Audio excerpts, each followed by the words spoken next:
एक खोटं बोलू बाई दोन खोटं बोलू, दोन खोटं बोलू बाई तीन खोटं बोलू. बारा चौकी वाडा दारात गाडी घोडा, घोड्याला खायला पुरण पोळी, बाई रुपेरी थोडा. आडबाई आडोनी आडाचं पाणी काढोनी, कळशी भरते सोन्याची सून थोरा मोठ्याची. असं सासर नको ग बाई, नाव नुसतं मोठं, नाव नुसतं मोठं ज्याचं लक्षण भारी खोट. पैलमा गणेश देवा, माझा खेळ मांडला करीन तुझी सेवा, करीन तुझी सेवा मला हवा करतार, चंद्रपोळी चौकडीत माझा संसार. तीन दगडांची चूल फुंकणे निखारे, मुठभर जोंधळात सुख माझे सारे. नांदा सौख्य भरे, नांदा सौख्य भरे, नांदा सौख्य भरे, नांदा सौख्य भरे.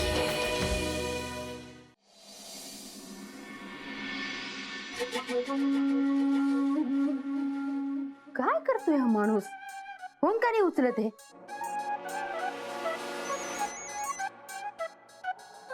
काय आहे? कशाला केला फोन? कुठे आहेत तुम्ही? हा, आणि फोन का नाही उचलत? या घरी या पटकन. काय झालं काय एवढं आग लागल्यासारखं बोंबलायला? नीट बोलताच येत नाही ना तुम्हाला? आणि आग कशाला लागेल? नाही तुला आनंद झालाय म्हणजे कोणाचं तरी वाईट झालं असणार, नाही तर कुठे खड्ड्यात पडलेलं असणार, असलंच काहीतरी असणार. तुझं स्वतःच जेव्हा चांगलं होतं ना तेव्हा फक्त तुला आनंद होतो. नसेल तेवढं तरी कळलंय. आता या लवकर घरी, आणि चांगलं माझ्या एकटीचं नाही दोघांचं येणार आहे, कळलं? काय झालंय ते सांग आता. माझा मुलगा बाहेर जेवायला घेऊन चाललाय आपल्याला. हो का? म्हणजे ते झोपेच्या गोळ्याचं नाटक फळलेलं दिसतंय. त्याचा काय संबंध आहे इथे?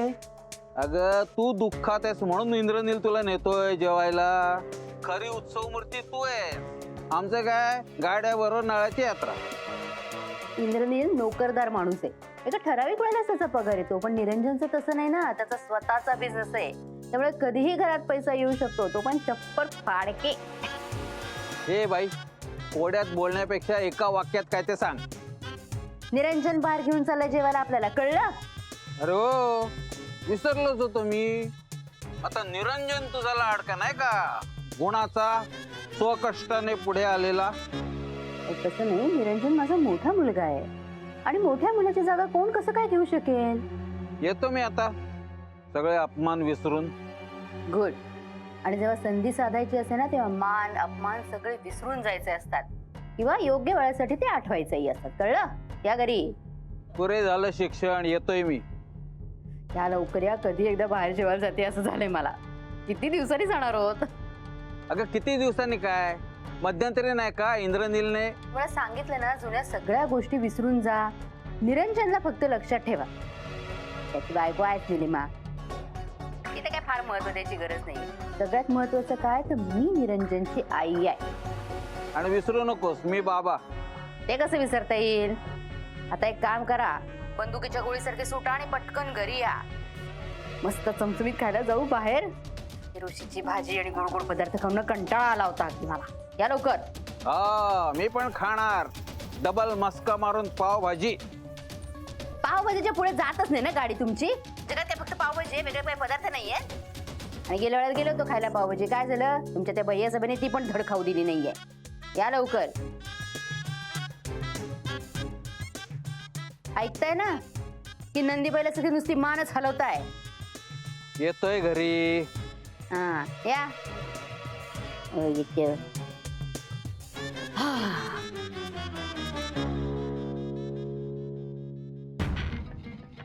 तुमच्या हातून जे जे काही झालंय, जे जे काही घडलंय, ते फक्त ललितामुळे. आपल्या माणसापासून तुटला तो तुम्ही, भैया साहेबाच्या नजरेतून उतरलात. त्या बंगल्याचं काय केलं ते जर ताईला कळलं तर तिला काय वाटेल याची कल्पना केली भाऊजी तुम्ही? हा, तुम्हाला वाटत असेल भाऊजी की हे तुम्हाला मी आता का बोलते, यासाठीच बोलते की तुम्ही ना झोपेचं सोंग घेतलेत भाऊजी. तुम्हाला जागा करावं असं वाटतंय मला. तुम्हाला ललिताला विरोध करायला जमत नाही. तिने ना तुमचं बुजगावणं करून ठेवलंय भाऊजी. फक्त मान झुकवत झुकवत राहता तिच्या.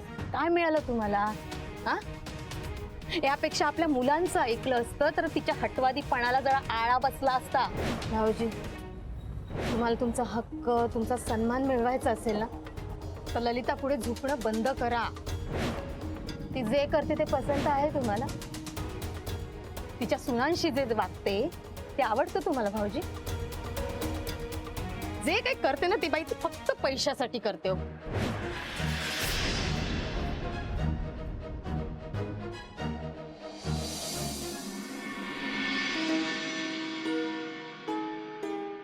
अगं तू तयार का नाही होत आहेस? नाही, मी जरा यांची वाट बघत होते. अगं स्वानंदी येईलच तो इतक्यात. त्याला घेतल्याशिवाय आपण काही जाणार नाही आहोत. घे, आलाच तो.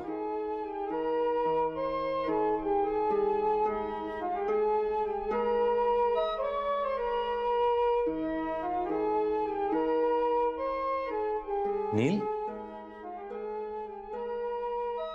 काय झालं? तू टेन्शन मध्ये काय एवढ्या? आता बरं झालं तू आलायस. तुझ्या कानावर खूप महत्वाची गोष्ट घालायची आहे. काय झालं? Anything serious? आता खूप सिरियस गोष्ट आहे, खूपच सिरियस. मी वेळेवर पोचलो म्हणून सगळं, नाहीतर नील, नील हे बघ, तू शांत हो आणि मला सांग नक्की काय झालंय ते. दादा, आई झोपेच्या गोळ्या घेणार होती. काय?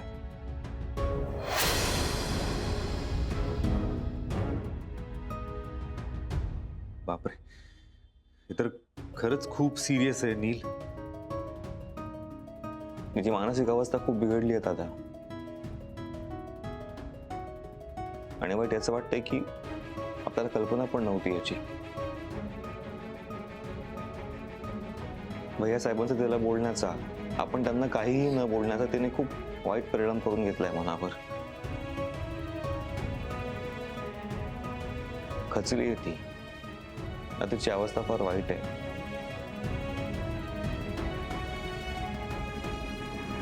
निरंजन, झाली का सगळी तयारी? मी तुमच्या अगोदर तयार आहे. चला निघायचं का? निलिमा, स्वानंदी,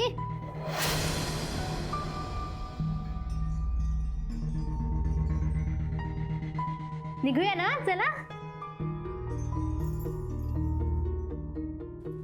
आई, अगं नील.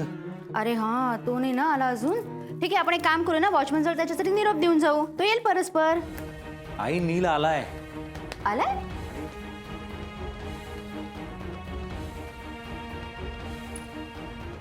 इंद्रनील, कधी आलीस बाळा तू? बघ ना, निरंजनला किती काळजी आहे माझी. माझं मन उदास आहे असं म्हटल्यानंतर आपल्या सगळ्यांना बाहेर जेवायला घेऊन जातोय तो. आई, तुला बरं वाटतंय? हो, छान आहे मी.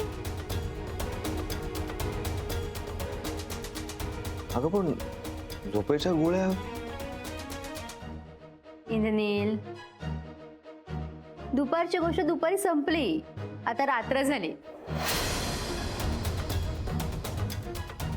अरे इतकी काळजी वाटत होती ना त्याला माझी. आणि आता तो जेवायला जाऊया असं म्हटल्यानंतर नाही कसं म्हणायचं, हो की नाही? हो ना रे निरंजन? हो नाही, इनफॅक्ट तुझ्यासाठी तर हा प्लॅन केलाय आम्ही. थँक्यू.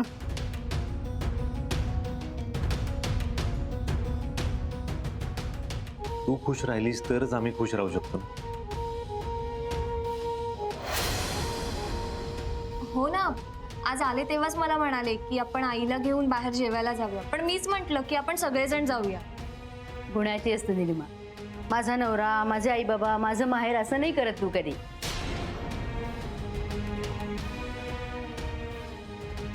खरंच खूप गोडी आहे. निरंजन, अरे तुझे बाबा का नाही आले अजून? तरी मी त्यांना फोन करून सांगितलं होतं की वेळेत घरी या म्हणून. इंद्रनील, थांब ना जरा तू. निरंजन फोन करतोस ना? हा, तुझा फोन बघितला की लगेच घेतील फोन. ते कर ना.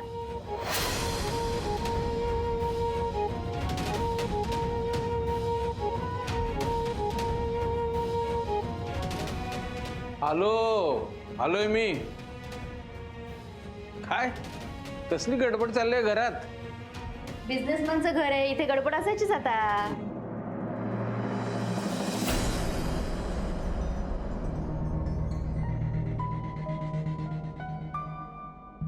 नाही पण मूळ मुद्दा काय आहे? नाही, ही काहीतरी म्हणाली आपण सगळे जेवायला कुठेतरी बाहेर जातोय.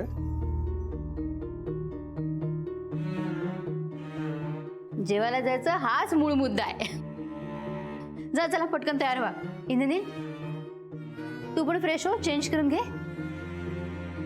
हे कपडे ठीक आहे ताई. इंद्रनील, अरे तू ज्या हॉटेलमध्ये आम्हाला दरबारला घेऊन जातोस तिथे नाही जायचंय आपल्याला, मोठ्या हॉटेलमध्ये जायचंय.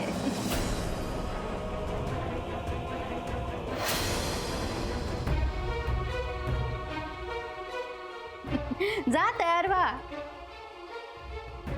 निरंजनचा आई वडील होता, पण त्याचा मान राखला जाईल असं वागायलाच हवं आपल्याला. त्याचा जुना एखादा घालायला शर्ट. चला आले. हा,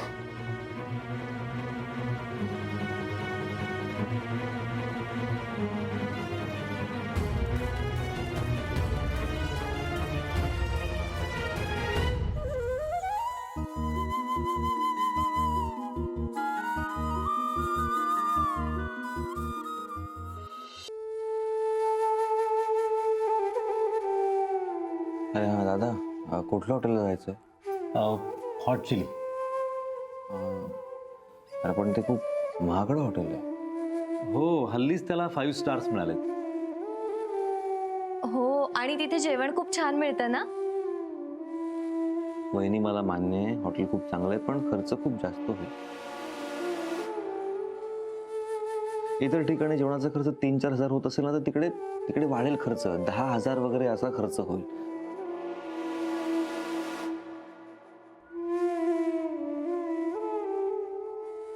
कशाला एका जेवणावर एवढा खर्च करायचा? इंद्रनील, आता हिशोब करणं बंद कर. हा, अरे मोठा झालाय तू आता. एवढा खर्च तो सहज करू शकतो, हो की नाही निरंजन? हो नाही, आणि तुम्हा सगळ्यांना चांगल्या ठिकाणी जेवायला न्यायचा आनंद तर आहेच. अरे हो, तो प्रॉब्लेम नाही, पण ओकेजन काय, निमित्त काय म्हणून आपण जायचं तिकडे?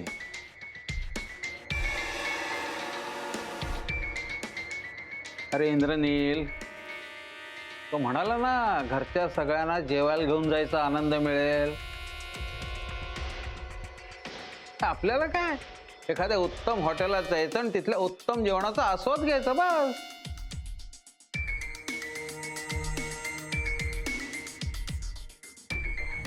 हो बाबा, बरोबर आहे, पण एका जेवणासाठी 10-12 हजार रुपये घालवणं मला नाही पटत येते. तुला पटते स्वानंदी?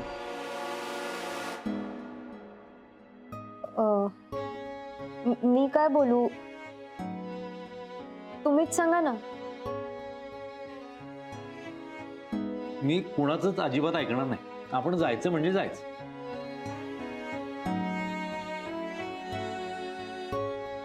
आणि मला स्वतःलाच जायचंय त्या हॉटेलमध्ये.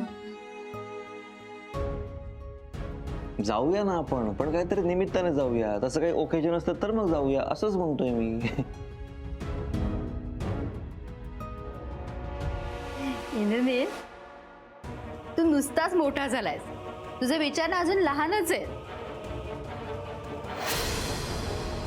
म्हणजे काय आई? अरे म्हणजे एवढा परदेशात शिकून आलास, एवढ्या मोठ्या कंपनीमध्ये काम करतोस, तरी 5 स्टार मध्ये जायला नको म्हणतोस? आई हे बघ, गरज असेल ना तर तू म्हणशील तितक्या लोकांना आपण घेऊन जाऊ 5 स्टार मध्ये. पण आता गरजच नाहीये, काही निमित्त नाही, मग उगाच आपण का खर्च करायचा एवढा, असं माझं म्हणणं आहे. आपण म्हणजे कोण? निरंजनच ना. इथल्या हॉटेलचं बिल किती येतं माहितीये का तुला? तुला झेपणार आहे का ते?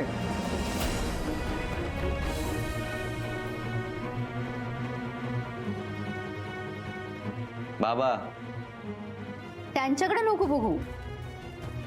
अरे निरंजन मोठा बिझनेसमॅन झालाय म्हणून त्याला जमू शकतं. ठराविक पगार घेणाऱ्याला नाही जमणार. शक्य आहे म्हणून हवा तसा खर्च करायचा, वाटेल तसा. स्वानंदी बरोबर राहून राहून ना तू पण तसाच विचार करायला लागलायस.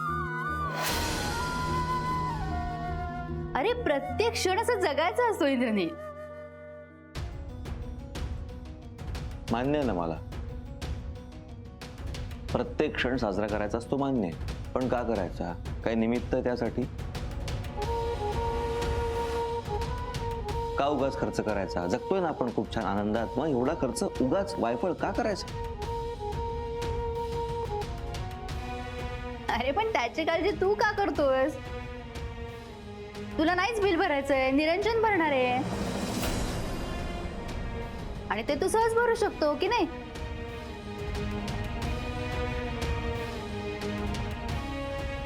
बरं निघूया, काय गप्पा मारत बसलोय आपण? कसं जायचंय? आई अगं 2 गाड्या अरेंज केल्यात मी खाली. अरे वा, बघ इंद्रनील, ह्याला म्हणतात आयुष्य जगणं. तुला सांगितलं असतं ना, तू रिक्षा घेऊन आला असतास.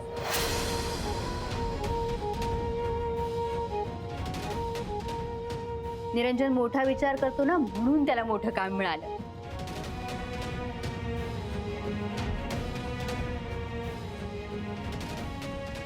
अहो आपण घरी आलो ना की निरंजनची दृष्ट काढून टाकायची आठवण करा मला. हो हो.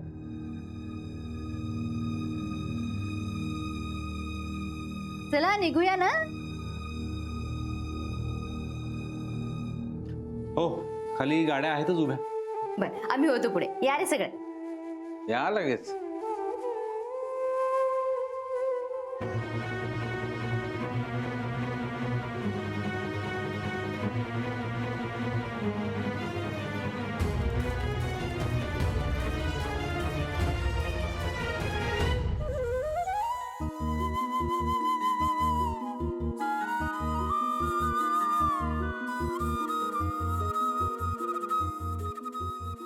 नील चल.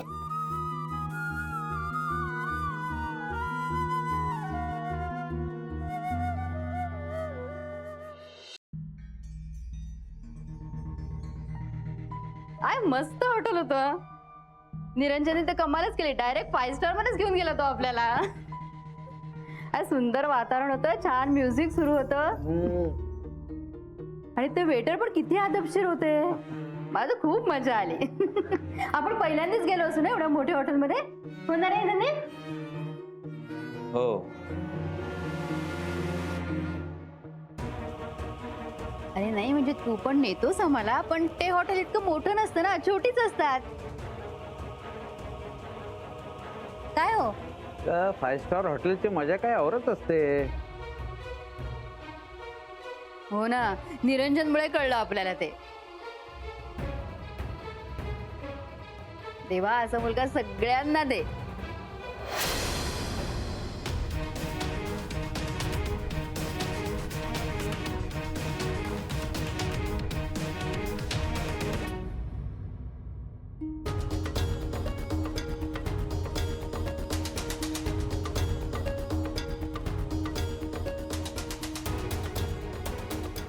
इंद्रनील काय झालं रे, असं गप्प काय आहेस तू?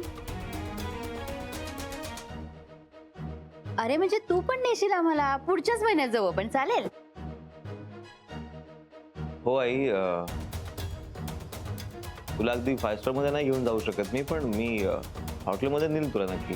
आपण जाऊया, पुढच्या महिन्यात जाऊया आपण नक्की. नाही जेवायला जायचं तर 5 स्टार मध्येच जायचं. हं?